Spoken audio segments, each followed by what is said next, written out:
રાજકોટની કટારિયા ચોકડી આવાસ યોજના હવે માત્ર વિકાસનું નહીં પરંતુ રાજકીય ખેંચતાણનો મુદ્દો બની ગઈ છે।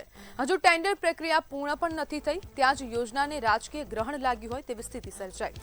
વાત એમ છે કે વિરોધ કોઈ વિપક્ષ દ્વારા નહીં પરંતુ ભાજપના જ નેતાઓ અને પદાધિકારીઓ દ્વારા કરવામાં આવ્યું છે। ભાજપના મહામંત્રી અને એક કોર્પોરેટર દ્વારા રોડ ટચ વિસ્તારમાં પ્રસ્તાવિત આવાસ યોજનાને અંદરના 60 ફૂટના રોડ તરફ ખસેડવાની રજૂઆત કરવામાં આવી, જેના કારણે સવાલ ઉભા થયા છે કે આખરે આવાસ યોજનાનો વિરોધ વિકાસલક્ષી કારણોસર થઈ રહ્યો છે કે પછી તેની પાછળ અન્ય કોઈ રાજકીય અથવા તો સ્થાનિક હિતો કામ કરી રહ્યા છે। બીજી તરફ રાજકોટ અર્બન ડેવલપમેન્ટ ઓથોરિટીના ચેરમેન પરેશ પીપળિયાએ સ્પષ્ટ કર્યું છે કે જમીનના હેતુફેરની સત્તા માત્ર રાજ્ય સરકાર પાસે છે। ભાજપના જ નેતાઓ દ્વારા હેતુફેરની માંગ ઉઠતા હવે પક્ષની અંદર મતભેદ ખુલ્લેઆમ સામે આવ્યા છે। હવે સવાલ એ છે કે કટારિયા ચોકડી આવાસ યોજના વિકાસનું પ્રતીક બનશે કે પછી રાજકીય ખેંચતાણનો ભોગ બનશે। રાજકોટમાં આ મુદ્દો હવે ચર્ચાના કેન્દ્રમાં આવી ગયો છે અને વિપક્ષ દ્વારા પણ આક્ષેપો કરવામાં આવી રહ્યા છે। વિપક્ષનું પણ કહેવું છે કે ક્યાંક ને ક્યાંક હવે ભાજપની અંદર જે આંતરિક ખેંચતાણ છે તે ચરમસીમાએ આવી ગઈ છે અને તે હવે બહાર આવી ગઈ છે। અને આજ મુદ્દે આપણી સાથે ચર્ચા કરવા માટે શહેર કોંગ્રેસ પ્રમુખ રાજદીપસિંહ જાડેજા જોડાઈ ગયા છે। રાજદીપભાઈ, આવાસ યોજનાને રાજકીય ગ્રહણ લાગ્યું, શું કહેશો?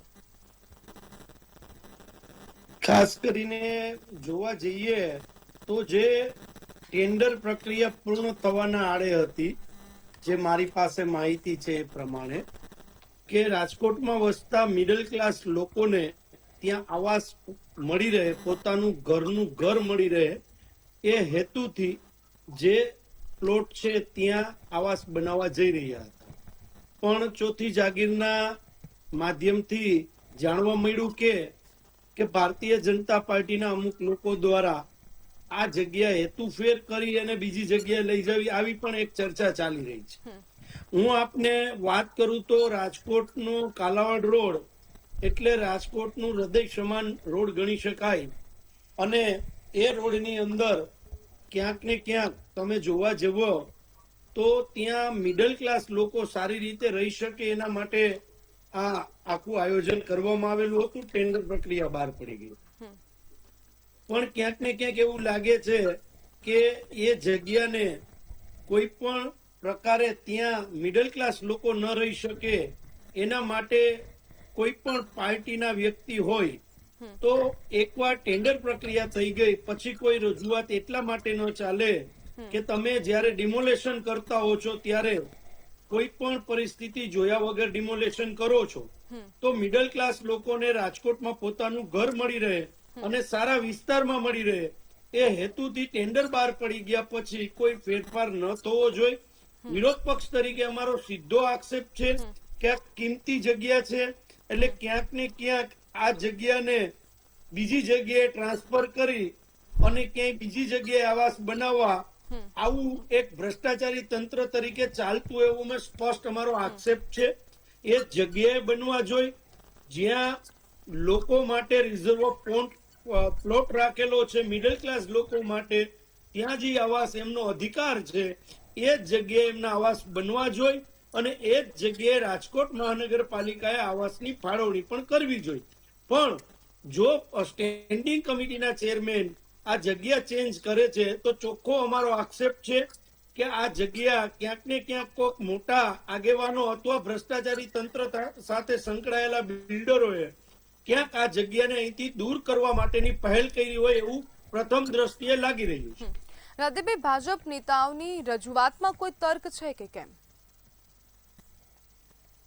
તર્ક એટલા માટેનું હોય, તમે મોટી મોટી વાતો કરો છો, સ્થાનિક સ્વરાજની ચૂંટણી પૂર્ણ થયા પછી રાજકોટની જનતાએ ફરીથી ભારતીય જનતા પાર્ટીને રાજકોટ મહાનગરપાલિકામાં સત્તા સ્થાને બેસાડ્યા અને કોંગ્રેસને વિરોધ પક્ષની ભૂમિકામાં અમને કર્તવ્ય આપ્યું એટલે વિરોધ પક્ષની ભૂમિકા તરીકે અમે ભજવી રહ્યા છીએ કે રાજકોટ જનતાએ તમને સત્તામાં બેસાડ્યા છે, એક ઉમદા હેતુ સાથે બેસાડ્યા છે, તો એ જગ્યાની અંદર ભારતીય જનતા પાર્ટીના લોકો રજૂઆત કરે એનો મતલબ શું છે કે સારી જગ્યાએ મિડલ ક્લાસ લોકોના આવાસ ન બનવા જોઈએ, કારણ કે ત્યાં બાકીના જે બિલ્ડરો છે માઇરાઇઝ જે બનાવતા હોય, બંગલોઝ જે બનાવતા હોય, પાર્ટી પ્લોટ બનાવતા હોય એમને ત્યાં પ્રશ્ન ન થાય એટલે આખી એક મંડળી બનીને અહીંયા રોડો નાખવાનું કામ કરી રહ્યા છે, જે કોઈ લોકો કરી રહ્યા છે એ પણ ભારતીય જનતા પાર્ટીના સ્ટેન્ડિંગ કમિટીના ચેરમેનને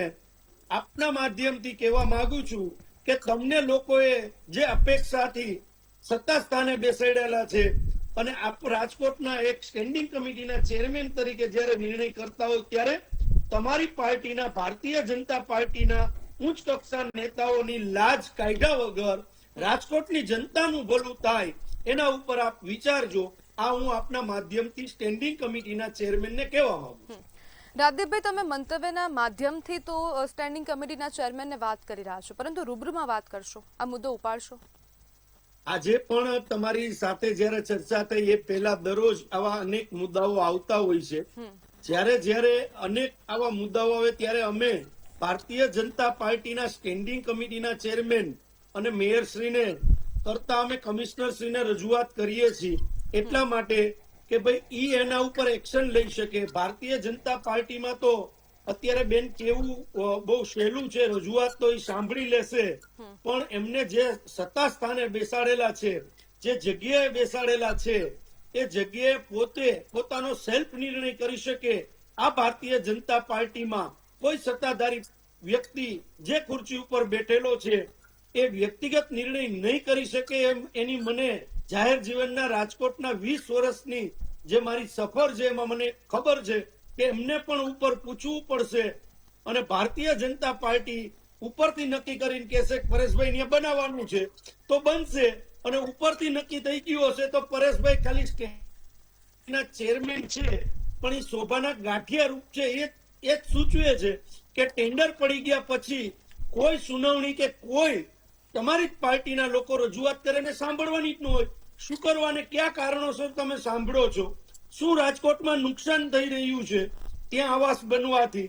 કોઈ લીગલી પોઈન્ટ વાળી વાત હોય કે અહીંયા બનાવવાથી વાસ્તવિકતામાં શહેરનો વિકાસ ઊંધાઈ જશે એવી વાત હોય તો ઠીક છે. તંત્રએ શહેરી વિકાસ તંત્રએ મંજૂરી આપી દીધી, ટેન્ડર બહાર પડી ગયા, તો હવે રહી રહીને કેમ જાયગા? એટલે કોઈ પણ તંત્રનો વ્યક્તિ હોય તો સ્ટેન્ડિંગ કમિટીના ચેરમેને એક નિડરતાથી આની ઉપર કામ કરવું પડશે, આવું સ્પષ્ટ મને લાગે છે. રાજદીપભાઈ, આ વિકાસનો મુદ્દો કે પછી રાજકારણ કરવાનો કે પછી પોતાના માનીતાઓને લાભ પહોંચાડવાનો મુદ્દો? બેન, કોઈ રાજકારણ કરવાનો નહીં, પોતાના વ્યક્તિગત ડેવલપમેન્ટ માટેની વાત છે. મેં આપને પહેલા પણ કહ્યું કે બિલ્ડરો ત્યાં હશે, હાઈરાઈઝ કદાચ બનતા હશે અથવા બનાવવાના પ્લાનિંગમાં હશે, તો આ આવાસ જે આવી જાય તો તમે સમજી શકો છો.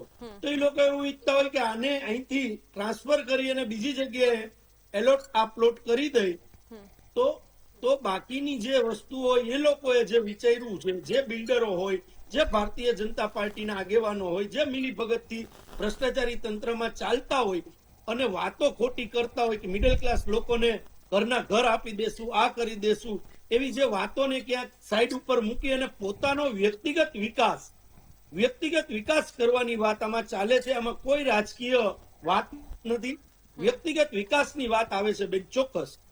બિલકુલ રાજદીપભાઈ, જોડાવા બદલ આપનો આભાર.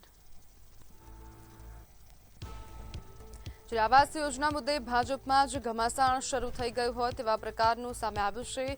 બે રાજકીય નેતાઓ આમને સામને આવ્યા હોય તેવું સ્પષ્ટપણે લાગી રહ્યું છે. કટારિયા ચોકડી આવાસ યોજનાને રાજકીય ગ્રહણ લાગ્યું હોય. ભાજપના મહામંત્રી અને કોર્પોરેટર બંને આમને સામને આવી ગયા છે અને કોંગ્રેસનું સ્પષ્ટપણે કહેવું છે કે ક્યાંક ને ક્યાંક વ્યક્તિગત વિકાસના માટે હવે વિકાસ કાર્યનો આવી રીતના વિરોધ કરવામાં આવી રહ્યો છે. પોતાના ખીચા ભરવા માટે ક્યાંક ને ક્યાંક હવે આ જે આવાસ યોજના છે તેના નામ પર ભ્રષ્ટાચાર આચરવામાં આવશે.